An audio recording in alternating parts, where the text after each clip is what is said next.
ॐ शनैश्चराय नमः। अथ शनैश्चरस्तोत्रम् विनियोगः। श्रीगणेशाय नमः।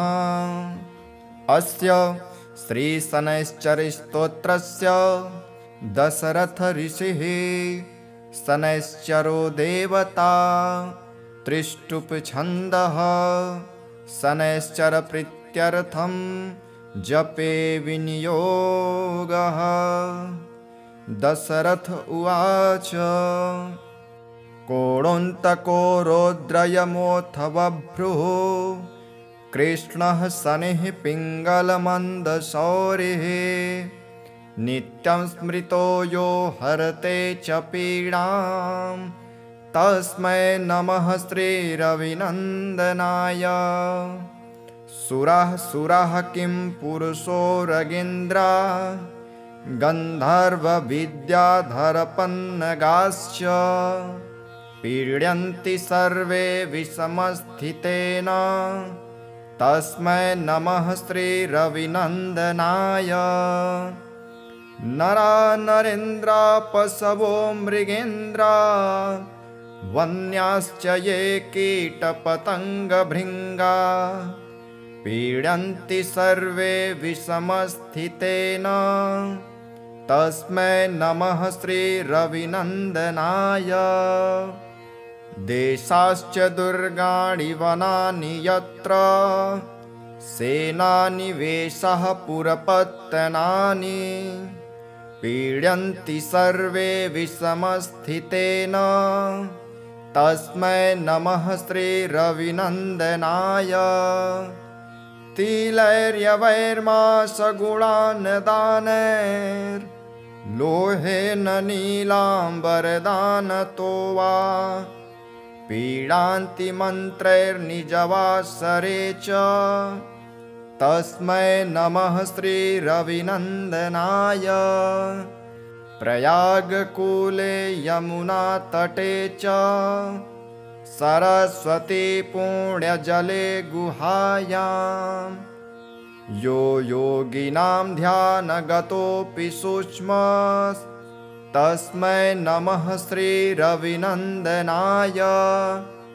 अन्यप्रदेशात् त्वगृहं प्रविष्टस्तदीयवारे स नरः सुखी स्यात् गृहात् गतो यो न पुनः प्रयाते तस्मै नमः श्रीरविनन्दनाय। त्रष्टा स्वयंभूर्भुवनत्रयस्य त्राता हरीशो हरते पिनाकी एकस्त्रिधारिज्ञजुःसाममूर्ते तस्मै नमः श्रीरविनन्दनाय। सन्न्यष्टकं यः प्रयतः प्रभाते नित्यं सुपुत्रैः पशुबान्धवैश्च पठेत्तु सौख्यं भुवि भोगयुक्तः प्राप्नोति निर्वाणपदं तदन्ते। कोणस्थः पिङ्गलो बभ्रुः कृष्णो रन्ध्रोऽन्तको यमः शौरिः शनैश्चरो मन्दः पिप्पलादेन संस्तुतः। एतानि 10 नामानि प्रातरुत्थाय यः पठेत् शनैश्चरकृता पीडा न कदाचित् भविष्यति। इति श्रीब्रह्माण्डपुराणे श्रीशनैश्चरस्तोत्रं सम्पूर्णम्। श्रीगणेशाय नमः।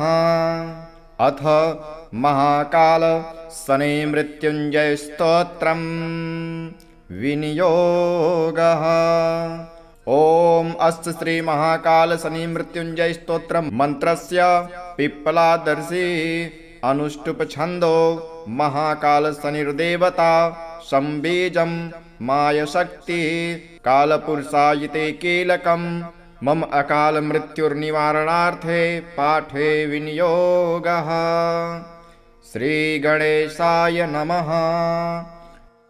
नीलाद्रिशोर्भाञ्जितदिव्यमूर्तिः खड्गो त्रिदण्डे सरचापहस्तः शम्भुर्महाकालशनिः पुरारेर्जयात्यशेषासुरनाशकारे मेरुपृष्ठे समासीनं सामरस्ये स्थितं शिवं प्रणम्य शिरसा गौरी पृच्छति स्म जगद्वितं पार्वत्युवाच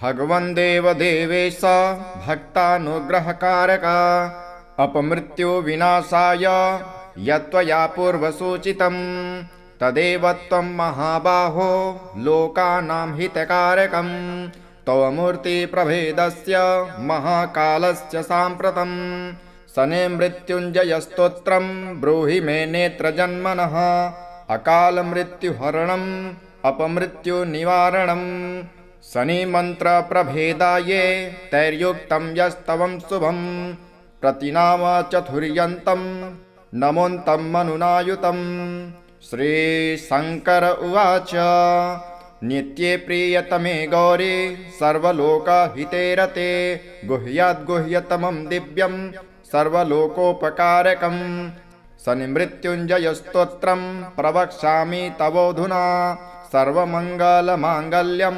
सर्वशत्रुविमर्दनं सर्वरोगप्रशमनं सर्वापद्विनिवारणं शरीरारोग्यकारणम् आयुर्वृद्धिकरं नृणां यदि भक्तासि मे गौरी गोपनीयं प्रयत्नतः गोपितं सर्वतन्त्रेषु तच्छृणुस्व महेश्वरे ऋषिन्यासं करन्यासं देहन्यासं समाचरेत् मोहग्रं मूर्धिं विन्यस्य मुखे वैवस्तवं न्यसेत् गले तु विन्यसेन्मन्दं बाह्वोर्महाग्रहं न्यसेत् यदि न्यसेन्महाकालं गुह्ये क्रीशतनुं न्यसेत् जान्मोतुण्डुचरं न्यास्त पादयोस्तु शनैश्चरम् एवं न्यासविधि कृत्वा पश्चात्कालात् शने न्यासं ध्यानं प्रवक्ष्यामि तनोस्यार्वः पठेन्नरः कल्पादियुगभेदांश्च कराङ्गन्यासरूपिणः कालात्मनो न्यसेद्गात्रे मृत्युञ्जय नमोऽस्तु ते मन्वन्तराणि सर्वाणि महाकालस्वरूपिणः भावयेत् प्रतिप्रत्यङ्गे महाकालाय ते नमः भावयेत् प्रद्भवाद्याद्वान् शीर्षे कालजिते नमः नमस्ते नित्यसेव्याय विन्यसेदयने भ्रुवोः शौर्ये च नमस्तेस्तु गाण्डयोर्विन्यसेद्रुतुन् श्रावणं भावयेत् दक्षिणोर्नमः कृष्णानिभाय च महोग्राय नमो भारदं तथा श्रवणयोर्न्यसेत् नमो वैदुर्निरीक्षाय चाश्विनं विन्यसेन्मुखे नमो नीलमुखाय ग्रीवायां कार्तिकं न्यसेत् मार्गशीर्षं न्यसेत् ब्राह्मो महारौद्राय ते नमः ऊर्ध्वलोकनिवासाय पौषं तु हृदये न्यसेत् नमः कालप्रबोधाय माघं वेचोदरे न्यसेत् मन्दगाय नमो मेढ्रे न्यसेत् फाल्गुनं तथा पूर्वोऽन्यसे चैत्रमासं नमः शिवों भवाय च वैशाखं विन्यसेत् जार्वो नमः संवर्तकाय च जङ्घयोर्भावये ज्येष्ठं भैरवाय नमस्तथा आषाढं पाद्योश्चैव शनये च नमस्तथा कृष्णपक्षं च क्रूराय नमः आपादमस्तके न्यसेदाशीर्षपादान्ते शुक्लपक्षं ग्रहाय च नयसेन्मूलं पादयोश्च ग्रहाय शनये नमः नमः सर्वजिते चैव तोयं सर्वाङ्गुलो न्यसेत् न्यसेद्गुल्फद्वये विश्वं नमः शुष्कतराय च विष्णुभं भावयेज्जङ्घो भयते शिष्टतमायते जानुद्येये घनिष्ठां च न्यसेत् कृष्णरुचे नमः उरुद्वये वारुणां न्यसेत् कालभृते नमः पूर्वभाद्रं न्यसेन्मेण्ड्रे जटाजूटधराय च पृष्ठ उत्तरभाद्रं च करालाय नमस्तथा रेवतीं च न्यसेन्नाभो नमो मन्दचराय च गर्भदेशे न्यसेद्रिस्त्रं नमः श्यामातराय च नमो भोगिस्त्रजे नित्यं यमं स्तनयुगे न्यसेत् न्येषत्कृत्तिकां हृदये नमस्तेलप्रियाय च रोहिणीं भावयेद्यस्ते नमस्ते खड्गधारिणे मृगं न्येषद्वामहस्ते त्रिदण्डोल्लसिताय च दक्षोर्ध्वभावयेद्रोद्रं नमो वै बाणधारिणे पुनर्वसुं मूर्धध्व नमो वै चापधारिणे त्रिस्यं न्यसेद्रिक्षबाहो नमस्ते हरमन्यवे सार्पं न्यसेद्वामबाहो चोग्रचापायते नमः मद्यां विभावयेत्कण्ठे नमस्ते भस्मधारिणे मुखे न्यसेद्भगर्क्षक् च नमः क्रूरग्रहाय च भावयेद्रिक्षनासाय मर्यमाणस्वयोगिने भावयेद्वामनासायां हस्तक्षमधारिणे नमः त्वांश्रं नसेद्रिक्षकर्णे क्रेशकान्न प्रियायते स्वातिम्ने सद्वामकर्णे नमो ब्रह्ममयायते विशाखं च दक्षनेत्रे नमस्ते ज्ञानदृश्यते विश्वम्भे भावयेक्षीर्षे सन्ध्यो कालायते नमः प्रीतियोगं भ्रुवोर्सन्धो महामन्दः नमोऽस्तु ते नेत्रयो सन्धा वायुस्सम योगं भीष्मायते नमः सौभाग्यं भावयेन्नासा सन्धो फलासनाय च शोभनं भावयेत्कर्णे सन्धो पीण्यात्मने नमः नमः कृष्णयातिगण्डं हनुसन्धो विभायते नमो निर्मांसदेहाय सुकर्माणं शिरोधरे घृतिं न्येषद्रिक्षबाहो पृष्ठे छायासुताय च तन्मूलसन्धो शूलं च न्यसेद्रुग्रायते नमः तत्कुर्परे न्यसेद्गण्डे नित्यानन्दायते नमः वृद्धिं तन्मणिबन्धे च कालज्ञाय नमो न्यसेत् ध्रुवं तङ्गुलिमूलसन्धो ध्रुवो तदङ्गुलिमूलसन्धो कृष्णायते नमः व्याघातं भावयेद्वाम बाहुपृष्ठे कृशाय च हर्षणं तन्मूलसन्धो भूतसन्तापिने नमः तत्कुर्परे नसेद्वज्रं सानन्दाय नमोऽस्तु ते सिद्धिं तन्मणिबन्धे च न्यसेत्कालाग्नये नमः व्यातिपातं कराग्रेषु न्यसेत्कालकृते नमः वरीयांसं दक्षपार्श्व सन्धो कालात्मने नमः परिघं भावयेद्वाम पार्श्वसन्धो नमोऽस्तु ते नसेद्रिक्षोरुसन्धो च शिवं वैकालसाक्षिणे तज्जानो भावयेत्सिद्धिं महादेहायते नमः साध्यं न्यसेच्च तद्गुल्फ सन्धो घोरायते नमः नसेत्तदङ्गुलीसन्धो शुभं रौद्रायते नमः न्यसेद्वामारुसन्धो च शुक्लकालविदे नमः ब्रह्मयोगं च तज्जानो न्यसेत्सद्योगिने नमः इन्द्रे तद्गुल्फसन्धो च योगाधीशायते नमः न्यसेदङ्गुलीसन्धो नमो भव्याय वैधृतिं चर्मणि भवकर्णं भावयेद्रज्वने नमः बावलं भावयेद्रक्ते संहारक नमोऽस्तु ते कौवलं भावयेद्रस्थिं नमस्ते सर्वभक्षिणे तैतिलं भावयेन्मनसे आममांसप्रियायते गरं न्यसेद्वपायां च सर्वग्रासायते नमः नसेद्वर्जितं मज्जायां सर्वान्तक नमोऽस्तु ते वीर्ये विभावयेद्दृष्टिं नमो मुन्यग्रतेजस नमो मन्युग्रतेजस रुद्रमित्रपितृवसु वारिण्येताञ्च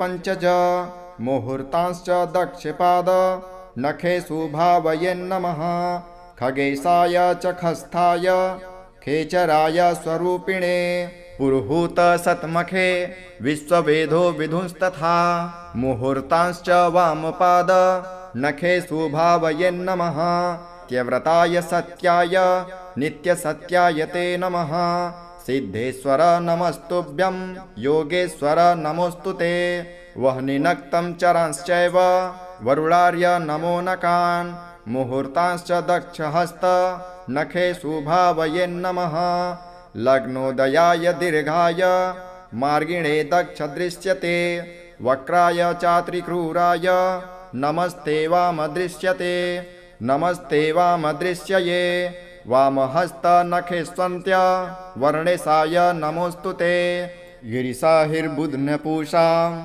जपस्द्रष्टांश्च भावयेत् राशिभोक्त्रे राशिगाय राशिभ्रमणकारिणे राशिनाथाय राशीनां फलदात्रे नमोऽस्तु ते यमाग्निचन्द्रादितिज विधात्रीश्च विभावयेत् ऊर्ध्वहस्तदक्षनेखस्वत्यकालाय ते नमः तुलच्चस्थाय सौम्याय नक्रकुम्भगृहाय च समीरत्वष्टजीवांश्च विष्णुतिग्मदुतिन्यसेत् ऊर्ध्ववामहस्तनखे वन्यग्रहनिवारिणे तुष्टाय च वरिष्ठाय नमो राहुसखाय च रविवारं ललाटे च न्यसेद्भीमदृशे नमः सोमवारं न्यसेदास्ये नमो मृत्प्रियाय च भौमवारं न्यसेत्स्वान्ते नमो ब्रह्मस्वरूपिणे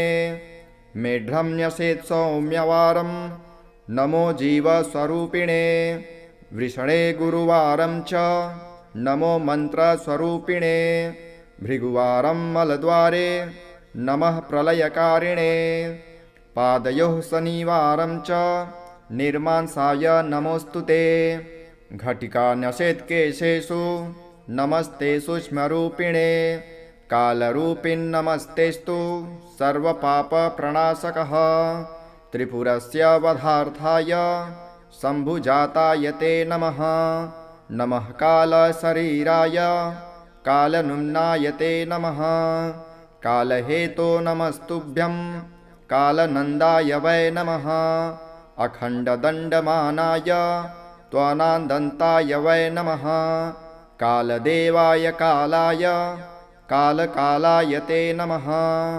निमेषादिमहाकल्प कालरूपं च भैरवं मृत्युञ्जयं महाकालं नमस्यामि शनैश्चरं दातारं सर्वभव्यानां भक्तानां भयङ्करं मृत्युञ्जयं महाकालं नमस्यामि शनैश्चरं कर्तारं सर्वदुःखानां दुष्टानां भयवर्धनं मृत्युञ्जयं महाकालं नमस्यामि शनैश्चरं हर्तारं ग्रहजातानां फलानामघकारिणां मृत्युञ्जयं महाकालं नमस्यामि शनैश्चरं सर्वेषामेव भूतानां सुखदं शान्तमव्ययं मृत्युञ्जयं महाकालं नमस्यामि शनैश्चरं कारणं सुखदुःखानां भावाभावस्वरूपिणं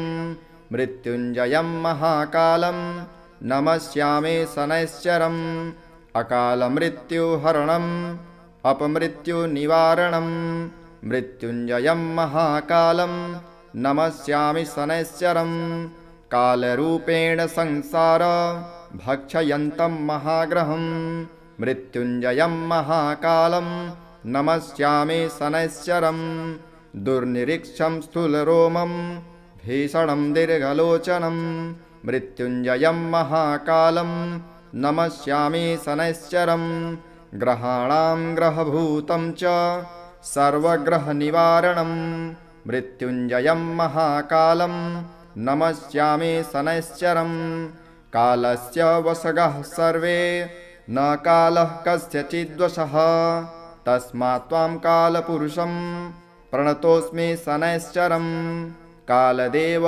जगत्सर्वं काल एव विलीयते कालरूपं स्वयं शम्भुः कालात्मा ग्रहदेवता चन्द्रिशो रुद्रडाकिन्या क्रान्तश्चण्डी स उच्यते विद्युदाकलितो नद्यां समारूढो सराधिपः चण्डीसः सुखसंयुक्तो जिह्वया ललितः पुनः क्षतजस्तामसि शोभे स्थिरात्मा विद्युतायुतुः नमन्तो मनुरित्येषः सनितुष्टिकरः शिवे आद्यन्तेष्टोत्तरशतं मनुमेनं जपेन्नरः यः पठेत् शृणुयाद्वापि ध्यात्वा सम्पूज्य भक्तितः त्रस्य मृत्युर्भयं नैव शतवर्षावधिप्रिये ज्वरा सर्वे विनश्यन्ति दद्रुविस्फोटकच्छुकः दिवा सौरिं स्मरेत् रात्रौ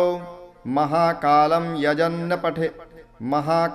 यजन् पठेत् जन्मर्षे च सदा सौरिर्जपेदेतत् सहस्रकम् वेदगे वामवेदे वा जपेदर्धसहस्रकम् द्वितीये द्वादशे मन्दे तनवाचाष्टमेऽपि वा तत्र दासो भवेद्यावत् पठेत्तावद्रिनावधि चतुर्थे दशमे वापि सप्तमे नवपञ्चमे गोचरे जन्मलग्नेशे दशास्वन्तर्दशासु च गुरुलाघवज्ञानेन पठेदावृत्तिसङ्ख्यया शतमेकं त्रयं वाथ शतयुग्मं कदाचन आपदस्तस्य नश्यन्ति पापानि च जयं भवेत् महाकालालये पीठे ह्यथवा जलसन्निधौ पुण्यक्षेत्रे स्वस्थमूले तैलकुम्भाग्रतो गृहे नियमेनैकभक्तेन ब्रह्मचर्येण मौनिना श्रोतव्यं पठितव्यं च साधकानां सुखावहम् परं स्वत्ययनं पुण्यं स्तोत्रं मृत्युञ्जयाभिधम् कालक्रमेण कथितं न्यासक्रमसमन्वितं प्रातः काले शुचिर्भूत्वा पूजायां च निशामुखे पठतां नैव दुष्टृभ्यो व्याघ्रसर्पादितो भयं नाग्नितो न जलाद्वार्योर्देशे देशान्तरेऽथवा न काले मरणं तेषां नापमृत्युभयं भवेत् आयुर्वर्षतं साग्रं भवन्ति चिरजीविनः नातः परतरं स्तोत्रं सनितुष्टिकरं महत् शान्तिकं शीघ्रफलदं स्तोत्रमेतन्मयोदितं तस्मात् सर्वप्रयत्नेन यदिच्छेदात्मनो हितं कथनीयं महादेवी नैवा भक्तस्य कस्यचित् इति मार्तण्डभैरवतन्त्रे महाकालशनि मृत्युञ्जय स्तोत्रं सम्पूर्णम्।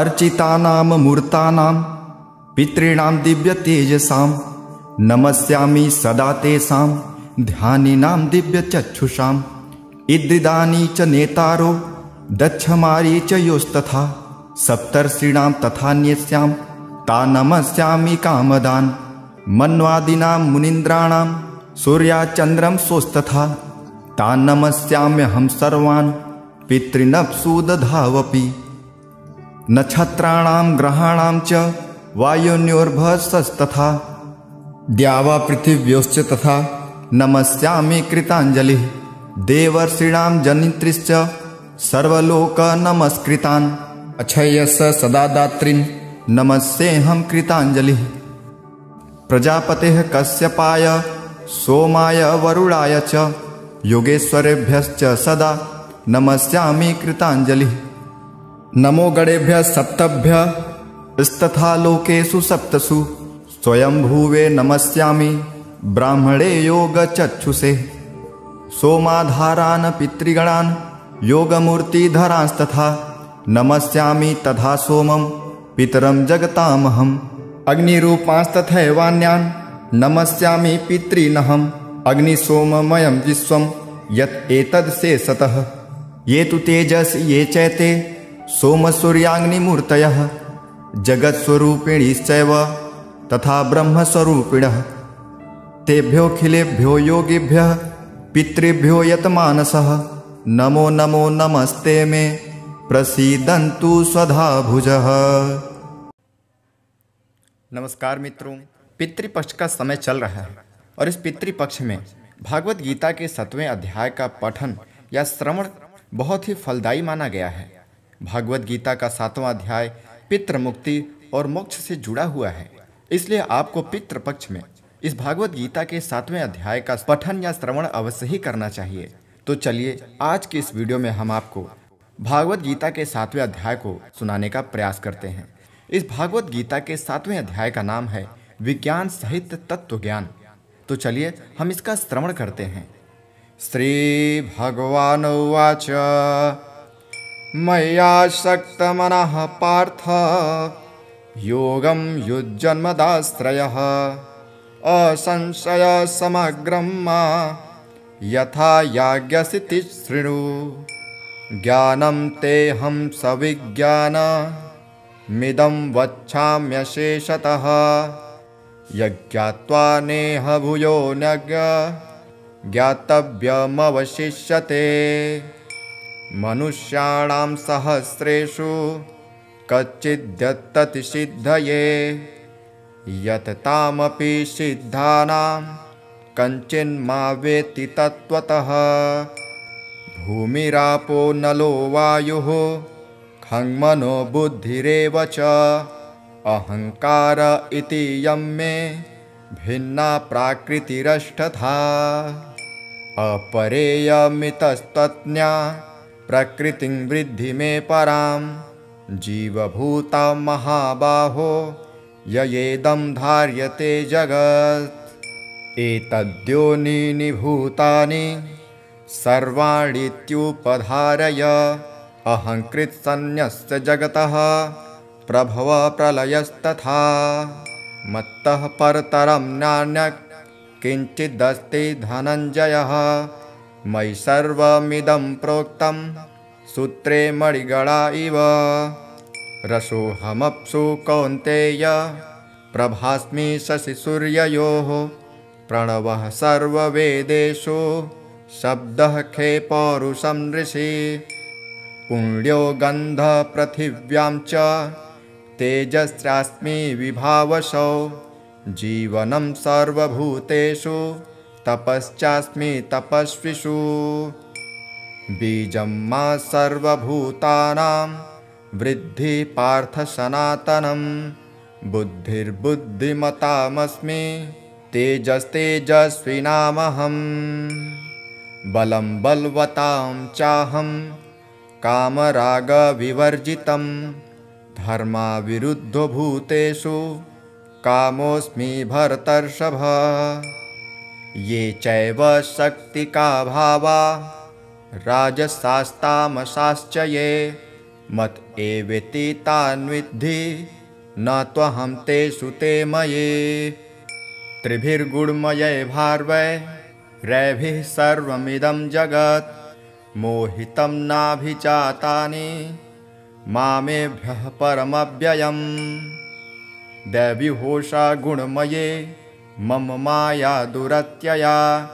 मामेव ये प्रपद्यन्ते मायामेतां तरन्ति ते न मां दुष्कृतिनो मूढाः प्रपद्यन्ते नराधमः मायया पृहतज्ञाना आसुरं भावमाश्रिताः चतुर्विधा भजन्ते मां जानः सुकृतिनोऽर्जुनः आर्तो जिज्ञासुरर्थार्थी ज्ञानी च भरतर्षभ तेषां ज्ञानी नित्ययुक्त एकभक्तिर्विशिष्यते प्रियो हि ज्ञानिनोत्यर्थः महं स च मम प्रियः उदारा सर्व एवैते ज्ञानी त्वात्मैव मे मतम् अस्थितः स हि युक्तात्मा मामेवानुत्तमा गतिम् बहुनां जन्मनामन्ते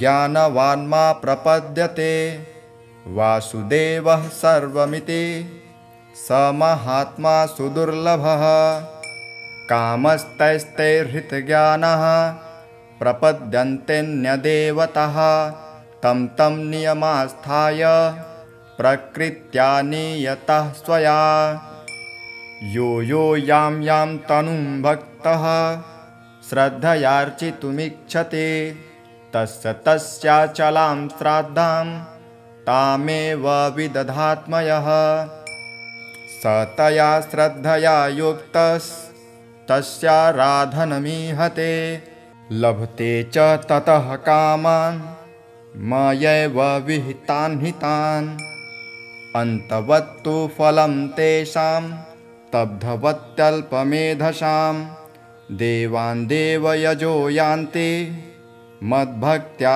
यान्ति मामपि अव्यक्तं व्यक्तिमापन्नं मन्यन्ते मामबुद्धयः परं भावमजानन्तो ममाव्यक्तमनन्तमं नाहं प्रकाशः सर्वस्य योगमाया समावृतः मूढोऽयं नाभिजातानि लोको मामजमव्ययम् देवाहं समतीतानि वर्तमानानि चार्जुन भविष्याणि च भूतानि मां तु वेद न कञ्चनम् इच्छाद्वेषसमुत्थेन द्वन्द्वमोहेन भारत सर्वभूतानि सम्मोहं सर्गे यान्ति परन्तप येषां त्वन्तगतं पापं जनानां पुण्यकर्मणां ते द्वन्द्वमोहनिर्मुक्ता भजन्ते मां दृढव्रताः जरामरणमोक्षाय मामाश्रित्य यन्ति ये ते ब्रह्म तद्विदुः कृत्स्नं मध्यात्मं कर्म चाखिलं साधिभूताधिदैवं मा साधियज्ञं च ये विदुः प्रयाणकालेऽपि च मां ते विदुर्युक्तचेतसः ॐ तत्सदिति श्रीमद्भगवद्गीतासूपनिषत्सु ब्रह्मविद्यायां योगशास्त्रे श्रीकृष्ण अर्जुन संवादे भगवद्ज्ञानयोगो नाम सप्तमोऽध्यायः। ॐ शनैश्चराय नमः। अथ शनैश्चरस्तोत्रम् विनियोगः। श्रीगणेशाय नमः। अस्य श्रीशनैश्चरस्तोत्रस्य दशरथ ऋषिः शनैश्चरो देवता त्रिष्टुप् शनैश्चर प्रीत्यर्थं जपे विनियोगः। दशरथ उवाच कोणोऽन्तको रौद्रयमोऽथ बभ्रुः कृष्णः शनिः पिङ्गलमन्दशौरिः नित्यं स्मृतो यो हरते च पीडां तस्मै नमः श्रीरविनन्दनाय। सुरः किं पुरुषो रगेन्द्रा गन्धर्वविद्याधरपन्नगाश्च पीड्यन्ति सर्वे विषमस्थितेन तस्मै नमः श्रीरविनन्दनाय।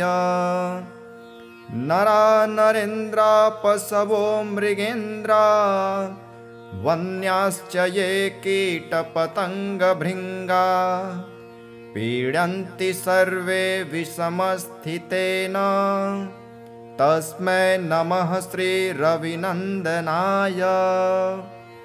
देशाश्च दुर्गाणि वनानि यत्र सेनानिवेशः पुरपत्तनानि पीड्यन्ति सर्वे विषमस्थितेन तस्मै नमः श्रीरविनन्दनाय। तिलैर्यवैर्मासगुणान् दानैर्लोहेन नीलाम्बरदानतो वा पीडान्ति मन्त्रैर्निजवासरे च तस्मै नमः श्रीरविनन्दनाय। प्रयागकूले यमुनातटे च सरस्वती पुण्यजले गुहायां यो योगिनां ध्यानगतोऽपि सूक्ष्म तस्मै नमः श्रीरविनन्दनाय। अन्यप्रदेशात् त्वगृहं प्रविष्टस्तदीयवारे स नरः सुखी स्यात्। गृहात् गतो यो न पुनः प्रयाते तस्मै नमः श्रीरविनन्दनाय। त्रष्टा स्वयंभूर्भुवनत्रयस्य त्राता हरीशो हरते पिनाकी। एकस्त्रिधारिज्ञजुःसाममूर्ते तस्मै नमः श्रीरविनन्दनाय। सन्न्यष्टकं यः प्रयतः प्रभाते नित्यं सुपुत्रैः पशुबान्धवैश्च पठेत्तु सौख्यं भुवि भोगयुक्तः प्राप्नोति निर्वाणपदं तदन्ते। कोणस्थः पिङ्गलो बभ्रुः कृष्णो रन्ध्रोऽन्तको यमः शौरिः शनैश्चरो मन्दः पिप्पलादेन संस्तुतः। एतानि 10 नामानि प्रातरुत्थाय यः पठेत् शनैश्चरकृता पीडा न कदाचित् भविष्यति। इति श्रीब्रह्माण्डपुराणे श्रीशनैश्चरस्तोत्रं सम्पूर्णम्। श्रीगणेशाय नमः। अथ महाकाल शनि मृत्युंजय स्तोत्रं विनियोगः। ओम अस्य श्री महाकाल शनि मृत्युंजय स्तोत्र मंत्रस्य पिप्पलादर्शी अनुष्टुप छंदो महाकाल शनिर्देवता संबीजं माय शक्ति कालपुरुषायिते कीलकं मम अकाल मृत्युर्निवारणार्थे पाठे विनियोगः। श्री गणेशाय नमः। नीलाद्रिशोर्भाञ्जितदिव्यमूर्तिः खड्गो त्रिदण्डे सरचापहस्तः शम्भुर्महाकालशनिः पुरारेर्जयात्यशेषासुरनाशकारे मेरुपृष्ठे समासीनं सामरस्ये स्थितं शिवं प्रणम्य शिरसा गौरी पृच्छति स्म जगद्वितं। पार्वत्युवाच भगवन् देवदेवेश भक्तानुग्रहकारक अपमृत्युविनाशाय यत्त्वया पूर्वसूचितं तदेव त्वं महाबाहो लोकानां हितकारकं तव मूर्तिप्रभेदस्य महाकालस्य साम्प्रतं शनि मृत्युञ्जयस्तोत्रं ब्रूहि मे नेत्रजन्मनः अकाल मृत्युहरणम् अपमृत्युनिवारणं शनि मंत्र प्रभेदाये तैर्युक्तं यस्तवं शुभं प्रतिनाम चतुर्यन्तं नमोन्तं मनुनायुतं। श्री शंकर उवाच नित्ये प्रियतमे गौरी सर्वलोकहिते रते गुह्याद्गुह्यतमं दिव्यं सर्वलोकोपकारकं शनि मृत्युञ्जयस्तोत्रं प्रवक्ष्यामि तवोऽधुना सर्वमङ्गलमाङ्गल्यं सर्वशत्रुविमर्दनं सर्वरोगप्रशमनं सर्वापद्विनिवारणं शरीरारोग्यकारणम् आयुर्वृद्धिकरं नृणां यदि भक्तासि मे गौरी गोपनीयं प्रयत्नतः गोपितं सर्वतंस्त्रेषु तच्छृणुस्व महेश्वरे ऋषिन्यासं करन्यासं देहन्यासं समाचरेत् मोहग्रं मूर्धिं विन्यस्य मुखे वैवस्तवं न्यसेत् गले तु विन्यसेन्मन्दं बाह्वोर्महाग्रहं न्यसेत् यदि न्यसेन्महाकालं गुह्ये क्रीशतनुं न्यसेत् जान्मोतुण्डुचरं न्यास्त पादयोस्तु शनैश्चरम् एवं न्यासविधि कृत्वा पश्चात् कालात्मनः शने न्यासं ध्यानं प्रवक्ष्यामि तनोस्यार्वः पठेन्नरः कल्पादियुगभेदांश्च कराङ्गन्यासरूपिणः कालात्मनो न्यसेद्गात्रे मृत्युञ्जय नमोऽस्तु ते मन्वन्तराणि सर्वाणि महाकालस्वरूपिणः भावयेत् प्रतिप्रत्यङ्गे महाकालाय ते नमः भावयेत् प्रद्भवाद्याद्वान् शीर्षे कालजिते नमः नमस्ते नित्यसेव्याय विन्यसेदयने भ्रुवोः शौर्ये च नमस्तेस्तु गाण्डयोर्विन्यसेद्रुतुन् श्रावणं भावयेत् दक्षिणोर्नमः कृष्णानिभाय च महोग्राय नमो भारदं तथा श्रवणयोर्न्यसेत् नमो वै दुर्निरीक्षाय चाश्विनं विन्यसेन्मुखे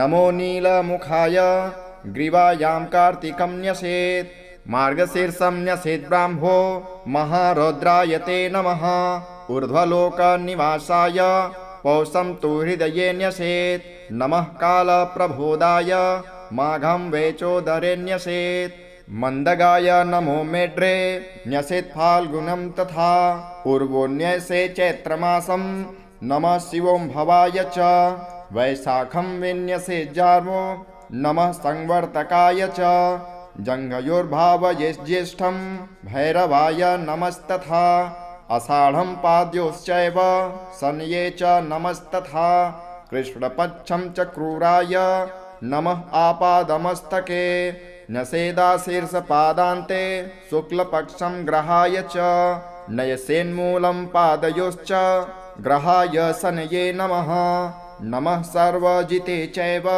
तोयं सर्वाङ्गुलो न्यसेत् न्यसेद्गुल्फद्वये विश्वं नमः शुष्कतराय च विष्णुभं भावयेज्जङ्घो भयते शिष्टतमायते जानुद्यये घनिष्ठां च न्यसेत् कृष्णरुचे नमः उरुद्वये वारुणां न्यसेत् कालभृते नमः पूर्वभाद्रं न्यसेन्मेण्ड्रे जटाजूटधराय च पृष्ठ उत्तरभाद्रं च करालाय नमस्तथा रेवतीं च न्यसेन्नाभो नमो मन्दचराय च गर्भदेशे न्यसेद्रिस्त्रं नमः श्यामातराय च नमो भोगिस्त्रजे नित्यं यमं स्तनयुगे न्यसेत् न्येषत्कृत्तिकां हृदये नमस्तेलप्रियाय च रोहिणीं भावयेद्यस्ते नमस्ते खड्गधारिणे मृगं न्येषद्वामहस्ते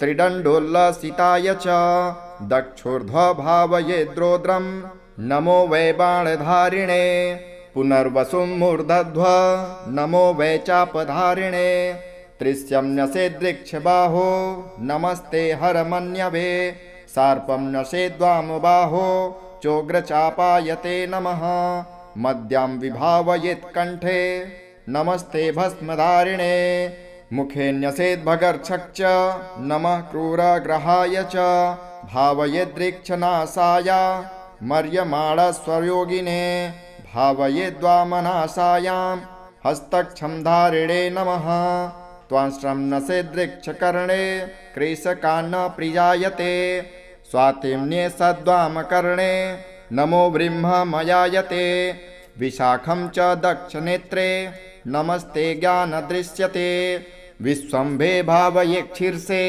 सन्ध्यो कालायते नमः प्रीतियोगं भ्रुवोर्सन्धो महामन्दः नमोऽस्तु ते नेत्रयो सन्धा वायुस्सम योगं भीष्मायते नमः सौभाग्यं भावयेन्नाशा सन्धो फलासनाय च शोभनं भावयेत्कर्णे सन्धो पिण्यात्मने नमः नमः कृष्णयातिगण्डं हनुसन्धो विभायते नमो निर्मांसदेहाय सुकर्माणं शिरोधरे घृतिं न्येषद्वृक्षबाहो पृष्ठे छायासुताय च तन्मूलसन्धो शूलं च न्यसेद्रुग्रायते नमः तत्कुर्परे न्यसेद्गण्डे नित्यानन्दायते नमः वृद्धिं तन्मणिबन्धे च कालज्ञाय नमो न्यसेत् ध्रुवं तङ्गुलिमूलसन्धो ध्रुवो तदङ्गुलिमूलसन्धो कृष्णायते नमः व्याघातं भावयेद्वाम बाहुपृष्ठे कृशाय च हर्षणं तन्मूलसन्धो भूतसन्तापिने नमः तत्कुर्परे नसेद्वज्रं सानन्दाय नमोऽस्तु ते सिद्धिं तन्मणिबन्धे च न्यसेत् कालाग्नये नमः। व्यातिपातं कराग्रेषु न्यसेत् कालकृते नमः। वरीयांसं दक्षपार्श्व सन्धो कालात्मने नमः। परिघं भावयेद्वाम पार्श्वसन्धो नमोऽस्तुते। नसेदृक्षोरुसन्धो च शिवं वैकालसाक्षिणे। तज्जानो भावयेत् सिद्धिं महादेहायते नमः। साध्यं न्यसेच्च तद्गुल्फ सन्धो घोरायते नमः। न्यसेत्तदङ्गुली सन्धो शुभं रौद्रायते नमः। न्यसेद्वामारुसन्धो च शुक्लकालविदे नमः। ब्रह्मयोगं च तज्जानो न्यसेत् सद्योगिने नमः। इन्द्रे तद्गुल्फसन्धो च योगाधीशायते नमः। न्यसेदङ्गुली सन्धो नमो भव्याय वैधृतिं। चर्मणि भवकर्णं भावयेद्रज्वने नमः। बावलं भावयेद्रक्ते संहारक नमोऽस्तुते। कौवलं भावयेद्रस्थिं नमस्ते सर्वभक्षिणे। तैतिलं भावयेन्मनसे आममांसप्रियायते। गरं न्यसेद्वपायां च सर्वग्रासायते नमः। नसेद्वर्जितं मज्जायां सर्वान्तक नमोऽस्तुते। वीर्ये विभावये दृष्टिं नमो मुन्यग्रतेजस। नमो मन्युग्रतेजस।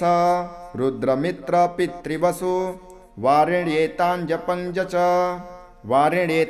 पञ्चज। मुहूर्तांश्च दक्षपाद नखेषु भावयेन्नमः। खगेशाय च खस्थाय खेचराय स्वरूपिणे। पुरुहूत सत्मखे विश्ववेदो विधुंस्तथा। मुहूर्तांश्च वामपाद नखेषु भावयेन्नमः। त्यव्रताय सत्याय नित्यसत्याय ते नमः। सिद्धेश्वर नमस्तुभ्यं योगेश्वर नमोऽस्तुते। वह्निनक्तं चरांश्चैव वरुणार्य नमो नकान्। मुहूर्तांश्च दक्षहस्त नखेषु भावयेन्नमः। लग्नोदयाय दीर्घाय मार्गिणे दक्ष दृश्यते। वक्राय चात्रिक्रूराय नमस्ते वामदृश्यये। वामहस्त नखेष्वन्त्य वर्णेशाय नमोऽस्तुते। गिरिशाहिर्बुध्नपूषा जपस्द्रष्टांश्च भावयेत्। राशिभोक्त्रे राशिगाय राशिभ्रमणकारिणे। राशिनाथाय राशीनां फलदात्रे नमोऽस्तुते। यमाग्निचन्द्रादितिज विधात्रीश्च विभावयेत्। ऊर्ध्वहस्त दक्षनेखस्वत्यकालाय ते नमः। तुलच्चस्थाय सौम्याय नक्रकुम्भगृहाय च। समीरत्वष्टजीवांश्च विष्णुतिग्मदुतिन्यसेत्। ऊर्ध्ववामहस्तनखेस् वन्यग्रहनिवारिणे। तुष्टाय च वरिष्ठाय नमो राहुसखाय च। रविवारं ललाटे च न्यसेद्भीमदृशे नमः। सोमवारं न्यसेदास्ये नमो मृत्प्रियाय च। भौमवारं न्यसेत्स्वान्ते नमो ब्रह्मस्वरूपिणे। मेढ्रं न्यसेत् सौम्यवारं नमो जीवस्वरूपिणे।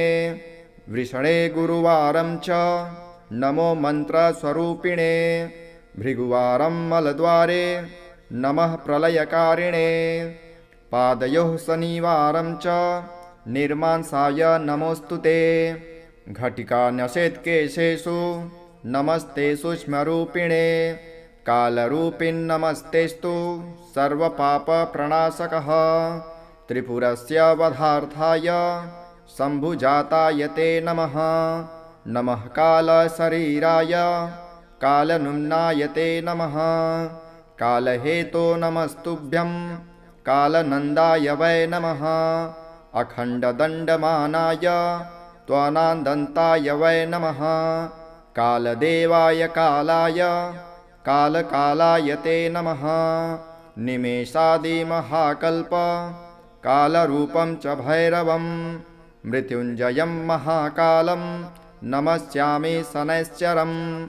दातारं सर्वभव्यानां भक्तानामभयङ्करं मृत्युञ्जयं महाकालं नमस्यामि शनैश्चरं कर्तारं सर्वदुःखानां दुष्टानां भयवर्धनं मृत्युञ्जयं महाकालं नमस्यामि शनैश्चरं हर्तारं ग्रहजातानां फलानामघकारिणां मृत्युञ्जयं महाकालं नमस्यामि शनैश्चरं सर्वेषामेव भूतानां सुखदं शान्तमव्ययं मृत्युञ्जयं महाकालं नमस्यामि शनैश्चरं कारणं सुखदुःखानां भावाभावस्वरूपिणं मृत्युञ्जयं महाकालं नमस्यामि शनैश्चरं अकालमृत्युहरणम् अपमृत्युनिवारणं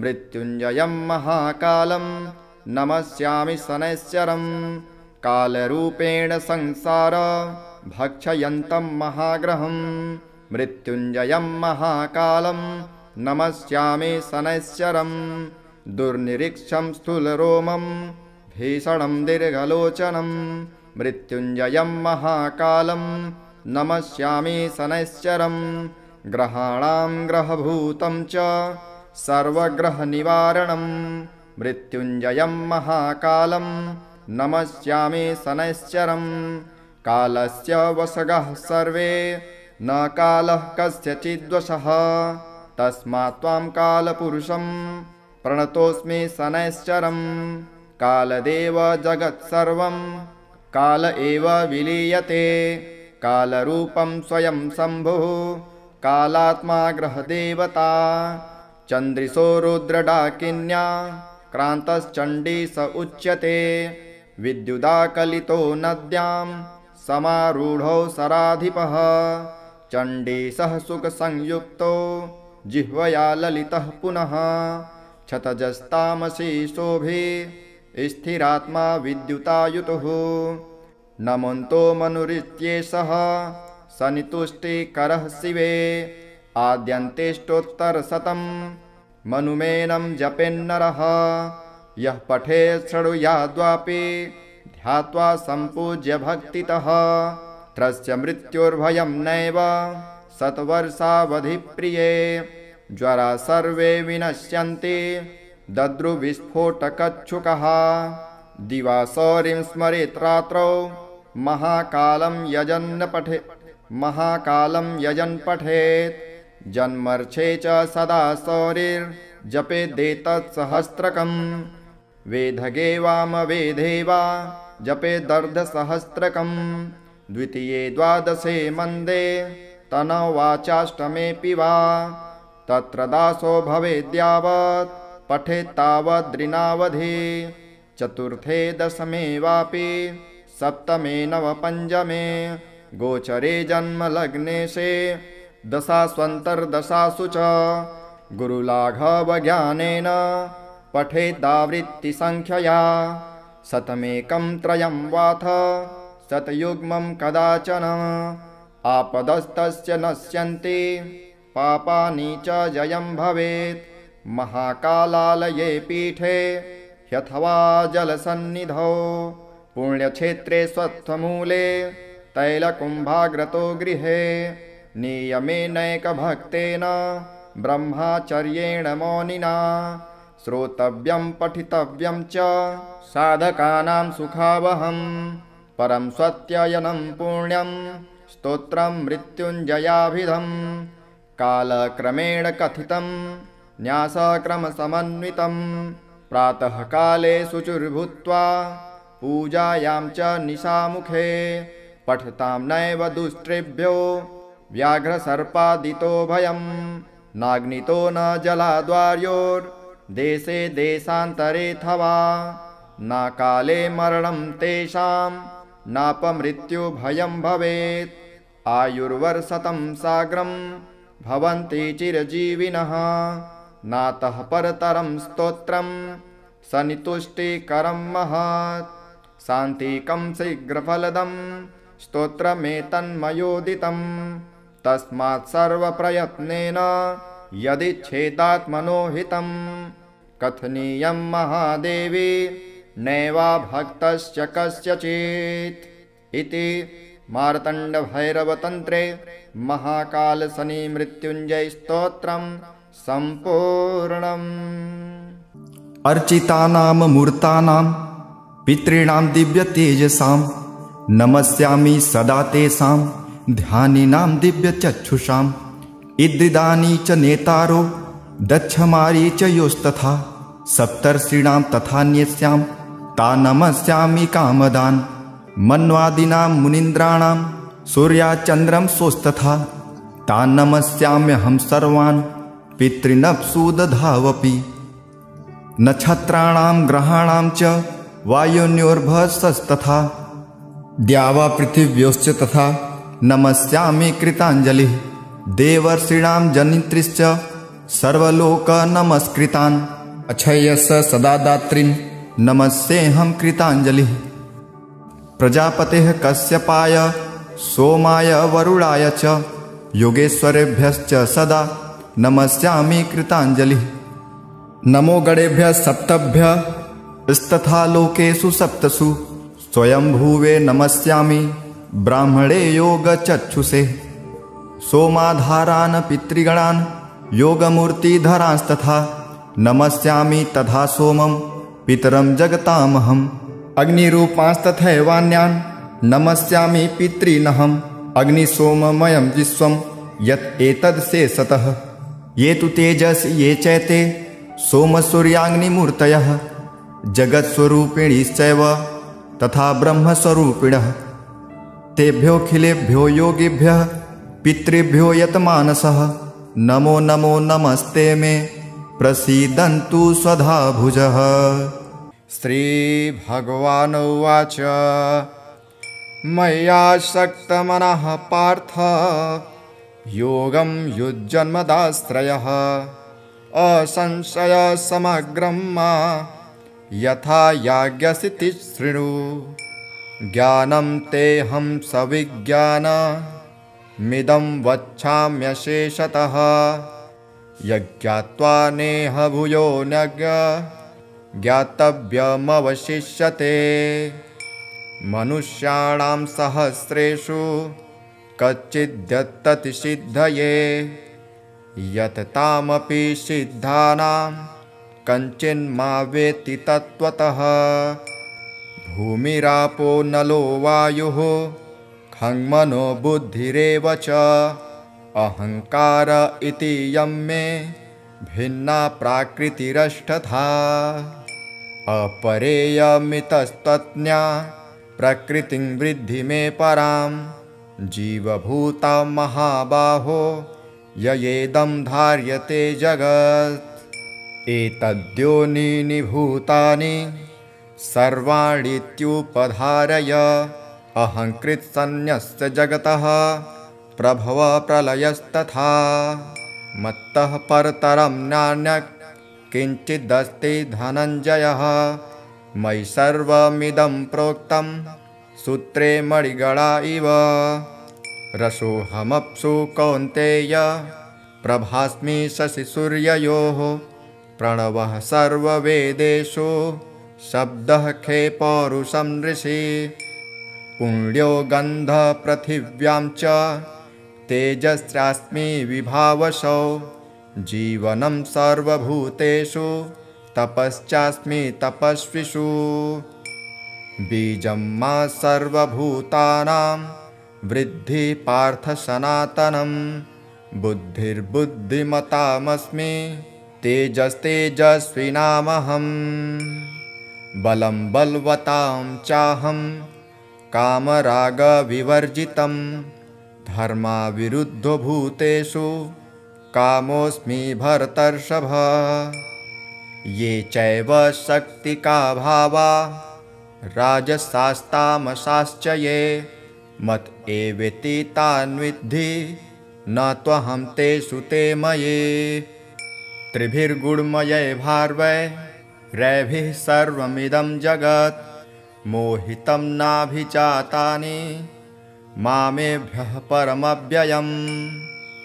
दैवीहोषा गुणमये मम माया दुरत्यया मामेव ये प्रपद्यन्ते मायामेतां तरन्ति ते न मां दुष्कृतिनो मूढाः प्रपद्यन्ते नराधमः मायया पृहतज्ञाना आसुरं भावमाश्रिताः चतुर्विधा भजन्ते मां जानः सुकृतिनोऽर्जुनः आर्तो जिज्ञासुरर्थार्थी ज्ञानी च भरतर्षभ तेषां ज्ञाने नित्ययुक्त एकभक्तिर्विशिष्यते प्रियो हि ज्ञानिनोत्यर्थः महं स च मम प्रियः उदारा सर्व एवैते ज्ञानी त्वात्मैव मे मतम् अस्थितः स हि युक्तात्मा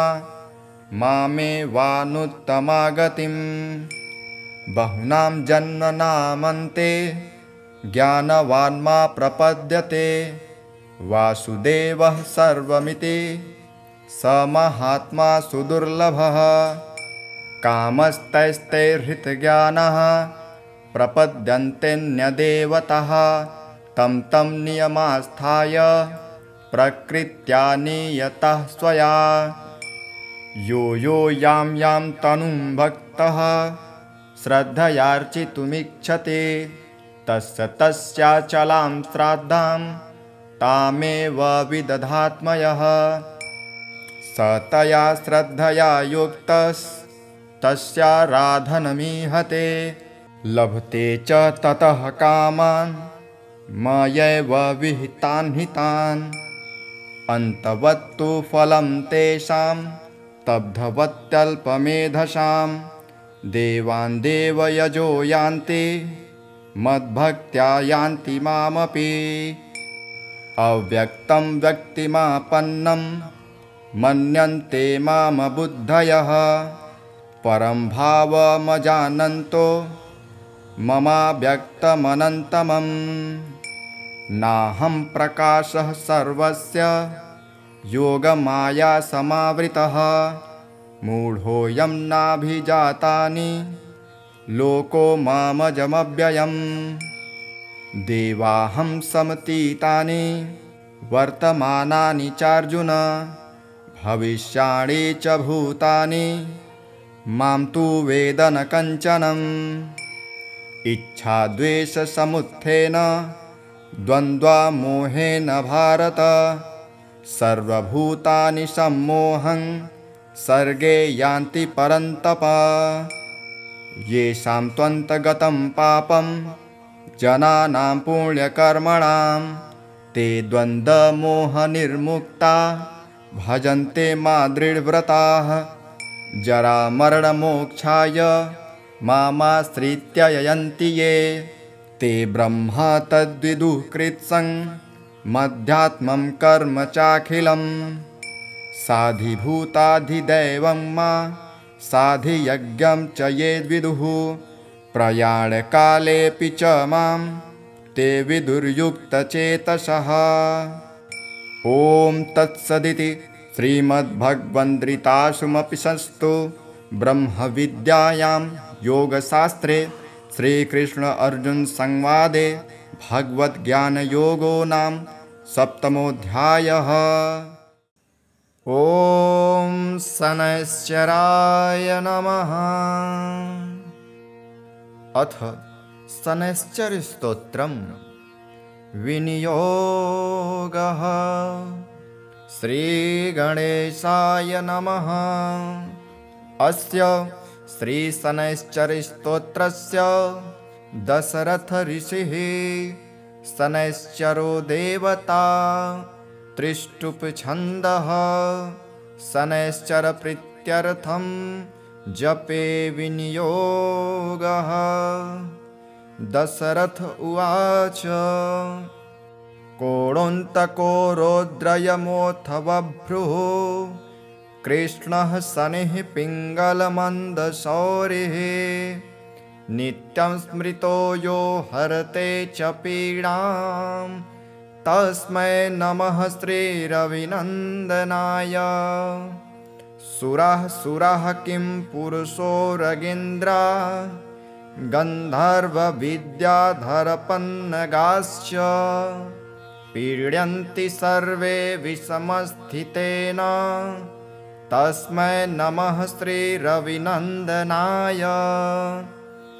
नरा नरेन्द्रा पशवो मृगेन्द्रा वन्याश्च ये कीटपतङ्गभृङ्गा पीडन्ति सर्वे विषमस्थितेन तस्मै नमः श्रीरविनन्दनाय। देशाश्च दुर्गाणि वनानि यत्र सेनानिवेशः पुरपत्तनानि पीड्यन्ति सर्वे विषमस्थितेन तस्मै नमः श्रीरविनन्दनाय। तिलैर्यवैर्मासगुणान् दानैर्लोहेन नीलाम्बरदानतो वा पीडान्ति मन्त्रैर्निजवासरे च तस्मै नमः श्रीरविनन्दनाय। प्रयागकूले यमुनातटे च सरस्वती पुण्यजले गुहायां यो योगिनां ध्यानगतोऽपि सूक्ष्मः तस्मै नमः श्रीरविनन्दनाय। अन्यप्रदेशात् त्वगृहं प्रविष्टस्तदीयवारे स नरः सुखी स्यात् गृहात् गतो यो न पुनः प्रयाते तस्मै नमः श्रीरविनन्दनाय। त्रष्टा स्वयंभूर्भुवनत्रयस्य त्राता हरीशो हरते पिनाकी एकस्त्रिधारिज्ञजुःसाममूर्ते तस्मै नमः श्रीरविनन्दनाय। सन्न्यष्टकं यः प्रयतः प्रभाते नित्यं सुपुत्रैः पशुबान्धवैश्च पठेत्तु सौख्यं भुवि भोगयुक्तः प्राप्नोति निर्वाणपदं तदन्ते। कोणस्थः पिङ्गलो बभ्रुः कृष्णो रन्ध्रोऽन्तको यमः शौरिः शनैश्चरो मन्दः पिप्पलादेन संस्तुतः। एतानि 10 नामानि प्रातरुत्थाय यः पठेत् शनैश्चरकृता पीडा न कदाचित् भविष्यति। इति श्रीब्रह्माण्डपुराणे श्रीशनैश्चरस्तोत्रं सम्पूर्णम्। श्रीगणेशाय नमः। अथ महाकाल शनि मृत्युंजय स्तोत्रम् विनियोगः। ओम अस्य श्री महाकाल शनि मृत्युंजय स्तोत्रम् मंत्रस्य पिप्पलादर्शी अनुष्टुप छंदो महाकाल शनिर्देवता संबीजं मायशक्ति कालपुरुषायते कीलकम् मम अकाल मृत्युर्निवारणार्थे पाठे विनियोगः। श्री गणेशाय नमः। नीलाद्रिशोर्भाञ्जितदिव्यमूर्तिः खड्गो त्रिदण्डे सरचापहस्तः शम्भुर्महाकालशनिः पुरारेर्जयात्यशेषासुरनाशकारे मेरुपृष्ठे समासीनं सामरस्ये स्थितं शिवं प्रणम्य शिरसा गौरी पृच्छति स्म जगद्वितं। पार्वत्युवाच भगवन् देवदेवेश भक्तानुग्रहकारका अपमृत्यु विनाशाय यत्त्वया पूर्वसूचितं तदेव त्वं महाबाहो लोकानां हितकारकं तव मूर्तिप्रभेदस्य महाकालस्य साम्प्रतं शनि मृत्युञ्जय स्तोत्रं ब्रूहि मे नेत्रजन्मनः अकाल मृत्युहरणम् अपमृत्युनिवारणम् शनिमन्त्र प्रभेदाये तैर्युक्तं यस्तवं शुभं प्रतिनाम चतुर्यन्तं नमोऽन्तं मनुनायुतं। श्रीशङ्कर उवाच नित्ये प्रियतमे गौरी सर्वलोकहिते रते गुह्याद्गुह्यतमं दिव्यं सर्वलोकोपकारकं शनिमृत्युञ्जयस्तोत्रं प्रवक्ष्यामि तवोऽधुना सर्वमङ्गलमाङ्गल्यं सर्वशत्रुविमर्दनं सर्वरोगप्रशमनं सर्वापद्विनिवारणं शरीरारोग्यकारणम् आयुर्वृद्धिकरं नृणां यदि भक्तासि मे गौरी गोपनीयं प्रयत्नतः गोपितं सर्वतंस्त्रेषु तच्छृणुस्व महेश्वरे ऋषिन्यासं करन्यासं देहन्यासं समाचरेत् मोहग्रं मूर्धिं विन्यस्य मुखे वैवस्तवं न्यसेत् गले तु विन्यसेन्मन्दं बाह्वोर्महाग्रहं न्यसेत् यदि न्यसेन्महाकालं गुह्ये क्रीशतनुं न्यसेत् जान्वोत्तुण्डोचरं न्यास्त पादयोस्तु शनैश्चरम् एवं न्यासविधि कृत्वा पश्चात्कालात्मनः शने न्यासं ध्यानं प्रवक्ष्यामि तनोस्यार्वः पठेन्नरः कल्पादियुगभेदांश्च कराङ्गन्यासरूपिणः कालात्मनो न्यसेद्गात्रे मृत्युञ्जय नमोऽस्तु ते मन्वन्तराणि सर्वाणि महाकालस्वरूपिणः भावयेत् प्रतिप्रत्यङ्गे महाकालाय ते नमः भावयेत् प्रद्भवाद्याद्वान् शीर्षे कालजिते नमः नमस्ते नित्यसेव्याय विन्यसेदयने भ्रुवोः शौर्ये च नमस्तेस्तु गाण्डयोर्विन्यसेद्रुतुन् श्रावणं भावयेत् दक्षिणोर्नमः कृष्णानिभाय च महोग्राय नमो भारदं तथा श्रवणयोर्न्यसेत् नमो वैदुर्निरीक्षाय चाश्विनं विन्यसेन्मुखे नमो नीलमुखाय ग्रीवायां कार्तिकं न्यसेत् मार्गशीर्षं न्यसेत् ब्राह्मो महारौद्राय ते नमः ऊर्ध्वलोकनिवासाय पौषं तु हृदये न्यसेत् नमः कालप्रबोधाय माघं वेचोदरे न्यसेत् मन्दगाय नमो मेढ्रे न्यसेत् फाल्गुनं तथा पूर्वोऽन्यसे चैत्रमासं नमः शिवों भवाय च वैशाखं विन्यसेज्जार्वो नमः संवर्तकाय च जङ्घयोर्भावयेज्येष्ठं भैरवाय नमस्तथा आषाढं पाद्योश्चैव शनये च नमस्तथा कृष्णपक्षं च क्रूराय नमः आपादमस्तके न्यसेदाशीर्षपादान्ते शुक्लपक्षं ग्रहाय च नयसेन्मूलं पादयोश्च ग्रहाय शनये नमः नमः सर्वजिते चैव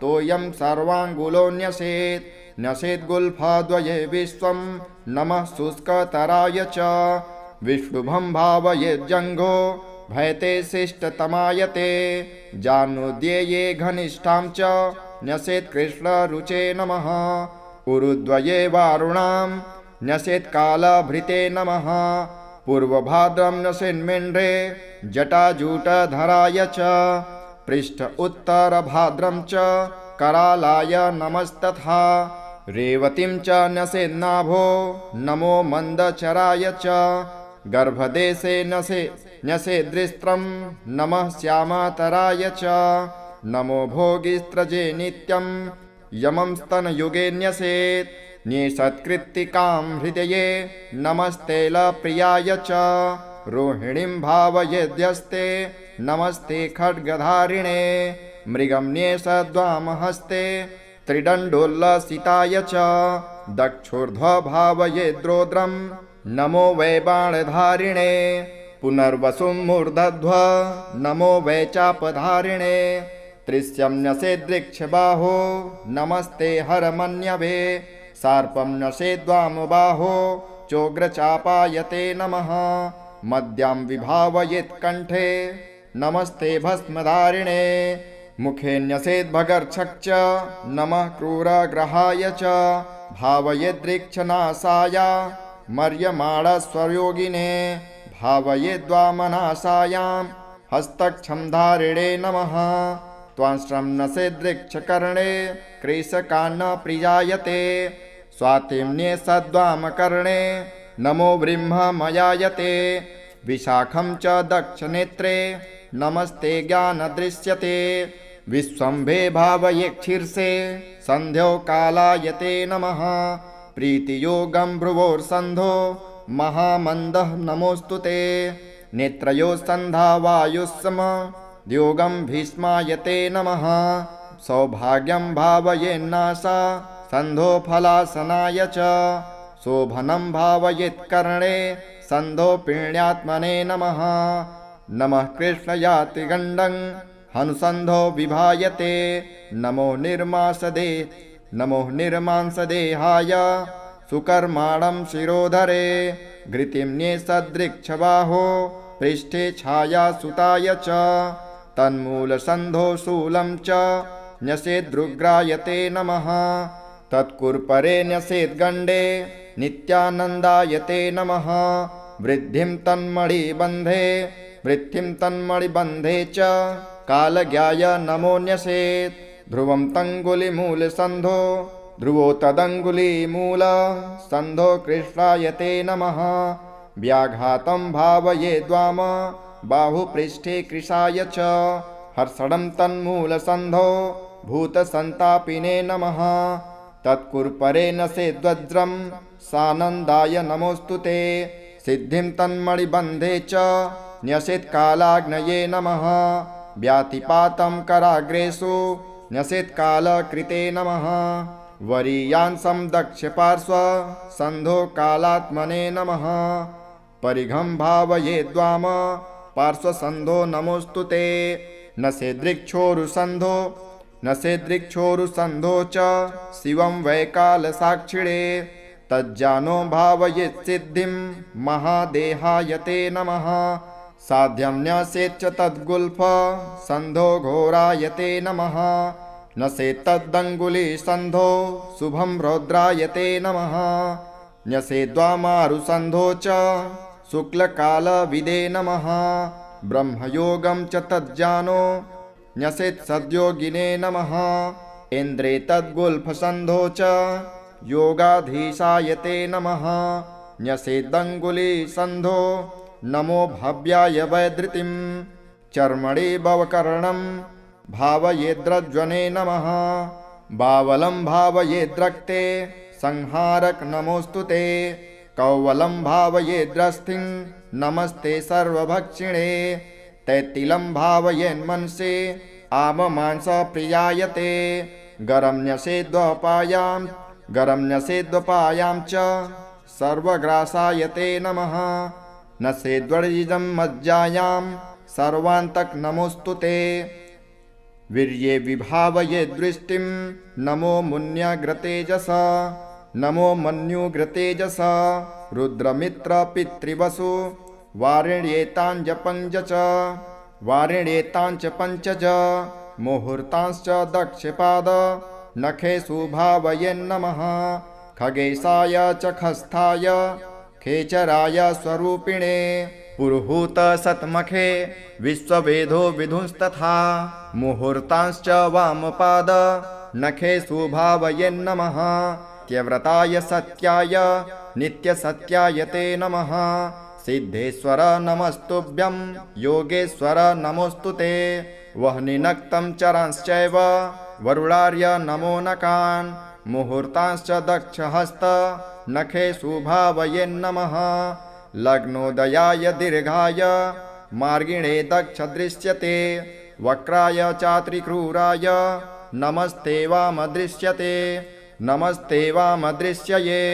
वामहस्त नखेष्वन्त्य वर्णेशाय नमोऽस्तु ते गिरिशाहिर्बुध्नपूषा जपस्द्रष्टांश्च भावयेत् राशिभोक्त्रे राशिगाय राशिभ्रमणकारिणे राशिनाथाय राशीनां फलदात्रे नमोऽस्तु ते यमाग्निचन्द्रादितिज विधात्रीश्च विभावयेत् ऊर्ध्वहस्तदक्षनेखस्वत्यकालाय ते नमः तुलच्चस्थाय सौम्याय नक्रकुम्भगृहाय च समीरत्वष्टजीवांश्च विष्णुतिग्मद्युतिन्यसेत् ऊर्ध्ववामहस्तनखेस् वन्यग्रहनिवारिणे तुष्टाय च वरिष्ठाय नमो राहुसखाय च रविवारं ललाटे च न्यसेद्भीमदृशे नमः सोमवारं न्यसेदास्ये नमो मृत्प्रियाय च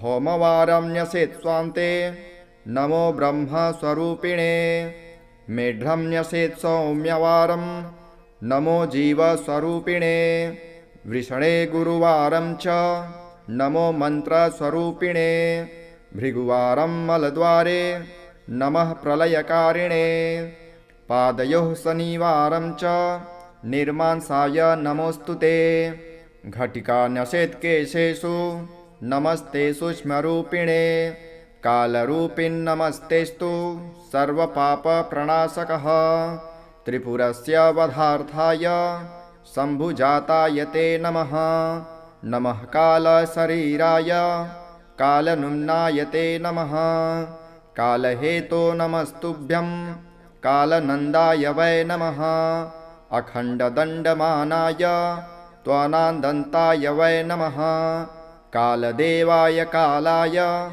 कालकालाय ते नमः निमेषादिमहाकल्प कालरूपं च भैरवं मृत्युञ्जयं महाकालं नमस्यामि शनैश्चरं दातारं सर्वभव्यानां भक्तानामभयङ्करं मृत्युञ्जयं महाकालं नमस्यामि शनैश्चरं कर्तारं सर्वदुःखानां दुष्टानां भयवर्धनं मृत्युञ्जयं महाकालं नमस्यामि शनैश्चरं हर्तारं ग्रहजातानां फलानामघकारिणां मृत्युञ्जयं महाकालं नमस्यामि शनैश्चरं सर्वेषामेव भूतानां सुखदं शान्तमव्ययं मृत्युञ्जयं महाकालं नमस्यामि शनैश्चरं कारणं सुखदुःखानां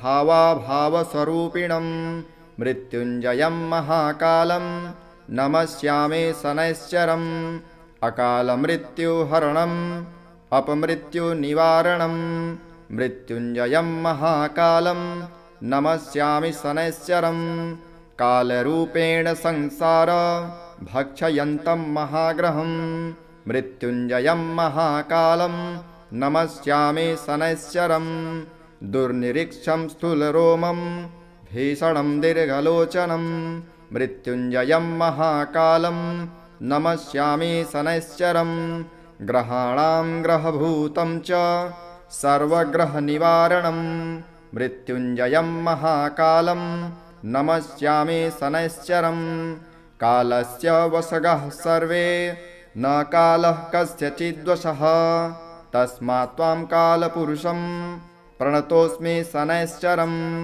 कालदेव जगत्सर्वं काल एव विलीयते कालरूपं स्वयं शम्भुः कालात्मा ग्रहदेवता चन्द्रिशो रुद्रडाकिन्या क्रान्तश्चण्डीश उच्यते विद्युदाकलितो नद्यां समारूढो सराधिपः चण्डीशः सुखसंयुक्तो जिह्वया ललितः पुनः क्षतजस्तामसी शोभे स्थिरात्मा विद्युतायुतुः नमन्तो मनुरित्येषः सनितुष्टिकरः शिवे आद्यन्तेष्टोत्तरशतं मनुमेनं जपेन्नरः यः पठेत् शृणुयाद्वापि ध्यात्वा सम्पूज्य भक्तितः त्रस्य मृत्युर्भयं नैव शतवर्षावधिप्रिये ज्वरा सर्वे विनश्यन्ति दद्रुविस्फोटकच्छुकः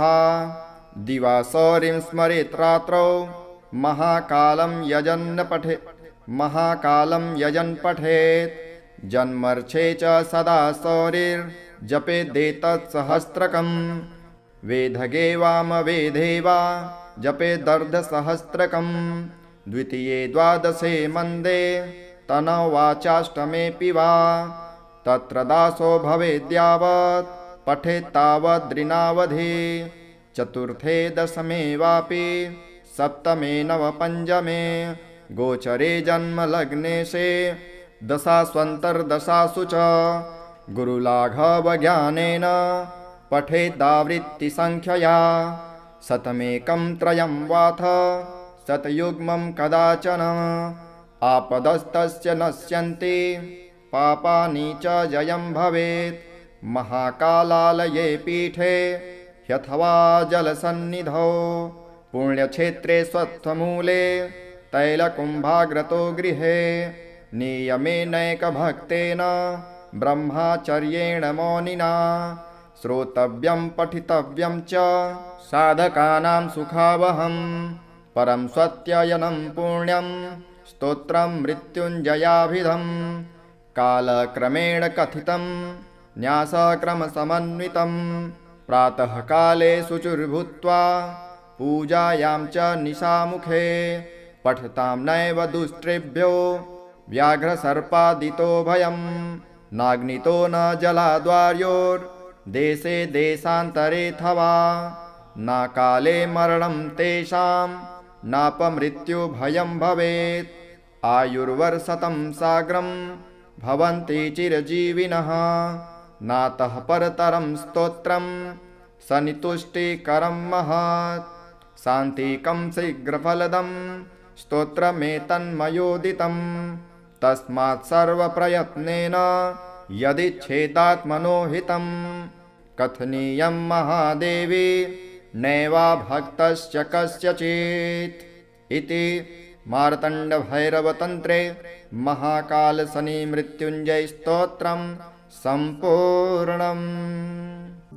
अर्चितानां मूर्तानां पितॄणां दिव्यतेजसां नमस्यामि सदा तेषां ध्यानिनां दिव्यचक्षुषाम् इद्रिदानि च नेतारो दक्षमारी च योस्तथा सप्तर्षीणां तथान्यस्यां ता नमस्यामि कामदान् मन्वादीनां मुनीन्द्राणां सूर्याचन्द्रं सोस्तथा तान् नमस्याम्यहं सर्वान् पितॄनप्सुदधावपि नक्षत्राणां ग्रहाणां च वायुन्योर्भसस्तथा द्यावा पृथिव्योश्च तथा नमस्यामि कृताञ्जलिः देवर्षीणां जनित्रीश्च सर्वलोकनमस्कृतान् अक्षयस्य सदा दात्रीन् नमस्येऽहं कृताञ्जलिः प्रजापतेः कश्यपाय सोमाय वरुणाय च योगेश्वरेभ्यश्च सदा नमस्यामि कृताञ्जलिः नमो गणेभ्यः सप्तभ्यः स्तथा लोकेषु सप्तसु स्वयंभुवे नमस्यामि ब्राह्मणे योगचक्षुषे सोमाधारान् पितृगणान् योगमूर्तिधरांस्तथा नमस्यामि तथा सोमं पितरं जगतामहम् अग्निरूपांस्तथैवान्यान् नमस्यामि पितॄनहम् अग्निसोममयं विश्वं यत् एतद् शेषतः ये तु तेजस् ये चैते सोमसूर्याग्निमूर्तयः जगत्स्वरूपिणीश्चैव तथा ब्रह्मस्वरूपिणः तेभ्योऽखिलेभ्यो योगिभ्यः पितृभ्यो यतमानसः नमो नमो नमस्ते मे प्रसीदन्तु स्वधा भुजः। श्रीभगवानुवाच मय्यासक्तमनः पार्थ योगं युज्यन्मदाश्रयः असंशयसमग्रं मा यथा याज्ञसिति शृणु ज्ञानं तेऽहं सविज्ञानमिदं वच्चाम्यशेषतः यज्ञात्वा नेह भूयो नज्ञ ज्ञातव्यमवशिष्यते मनुष्याणां सहस्रेषु कच्चिद्यत्तति सिद्धये यततामपि सिद्धानां कञ्चिन्मा वेत्ति तत्त्वतः भूमिरापो नलो वायुः खङ्मनो बुद्धिरेव च अहङ्कार इति यं मे भिन्ना प्राकृतिरष्टधा अपरेयमितस्तज्ञा प्रकृतिं वृद्धि मे परां जीवभूता महाबाहो ययेदं धार्यते जगत् एतद्योनीनि भूतानि सर्वाणीत्युपधारय अहङ्कृत्सन्न्यस्य जगतः प्रभव प्रलयस्तथा मत्तः परतरं नान्यत् किञ्चिदस्ति धनञ्जयः मयि सर्वमिदं प्रोक्तं सूत्रे मणिगणा इव रसोऽहमप्सु कौन्तेय प्रभास्मि शशिसूर्ययोः प्रणवः सर्ववेदेषु शब्दः खे पौरुषं ऋषि पुण्यो गन्धः पृथिव्यां च तेजस्यास्मि विभावसौ जीवनं सर्वभूतेषु तपश्चास्मि तपस्विषु बीजं मा सर्वभूतानां वृद्धि पार्थ सनातनं बुद्धिर्बुद्धिमतामस्मि तेजस्तेजस्विनामहम् बलं बलवतां चाहं कामरागविवर्जितं धर्माविरुद्धो भूतेषु कामोऽस्मि भरतर्षभ ये चैव शक्तिका भावा राजसास्तामसाश्च ये मत एवेति तान् विद्धि न त्वहं तेषु ते मये त्रिभिर्गुणमये भार्वै रैभिः सर्वमिदं जगत् मोहितं नाभिजातानि मामेभ्यः परमव्ययम् दैवीहोषा गुणमये मम माया दुरत्यया मामेव ये प्रपद्यन्ते मायामेतां तरन्ति ते न मां दुष्कृतिनो मूढाः प्रपद्यन्ते नराधमः मायया पृहतज्ञाना आसुरं भावमाश्रिताः चतुर्विधा भजन्ते मां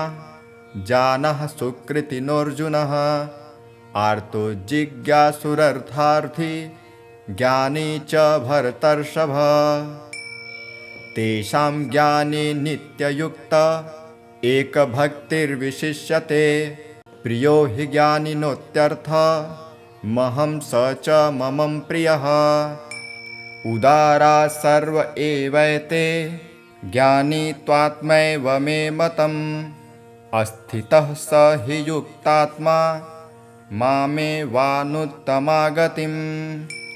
बहुनां जन्मनामन्ते ज्ञानवान् प्रपद्यते वासुदेवः सर्वमिति स महात्मा सुदुर्लभः कामस्तैस्तैर्हृतज्ञानः प्रपद्यन्तेऽन्यदेवतः तं तं नियमास्थाय प्रकृत्या नियतः स्वया यो यो यां यां तनुं भक्तः श्रद्धयार्चितुमिच्छति तस्य तस्याचलां श्राद्धां तामेव विदधात्मयः स तया श्रद्धया युक्तस्तस्याराधनमीहते लभते च ततः कामान् मयैव विहितान् हितान् अन्तवत्तु फलं तेषां तब्धवत्यल्पमेधसां देवान् देवयजो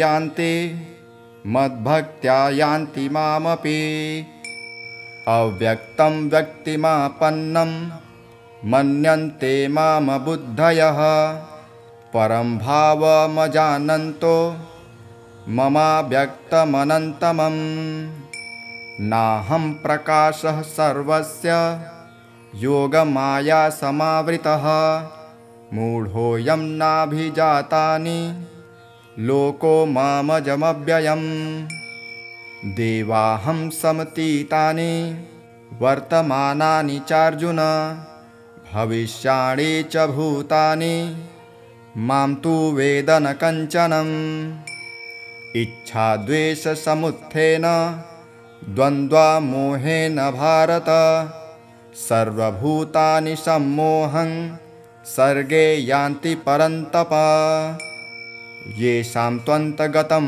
पापं जनानां पुण्यकर्मणां ते द्वन्द्वमोहनिर्मुक्ता भजन्ते मां दृढव्रताः जरामरणमोक्षाय मामाश्रित्य यन्ति ये ते ब्रह्म तद्विदुः कृत्सं मध्यात्मं कर्म चाखिलं साधिभूताधिदैवं मा साधियज्ञं च ये विदुः प्रयाणकालेऽपि च मां ते विदुर्युक्तचेतसः। ॐ तत्सदिति श्रीमद्भगवद्गीतासूपनिषत्सु ब्रह्मविद्यायां योगशास्त्रे श्रीकृष्ण अर्जुन संवादे भगवद्ज्ञानयोगो नाम 7मोऽध्यायः।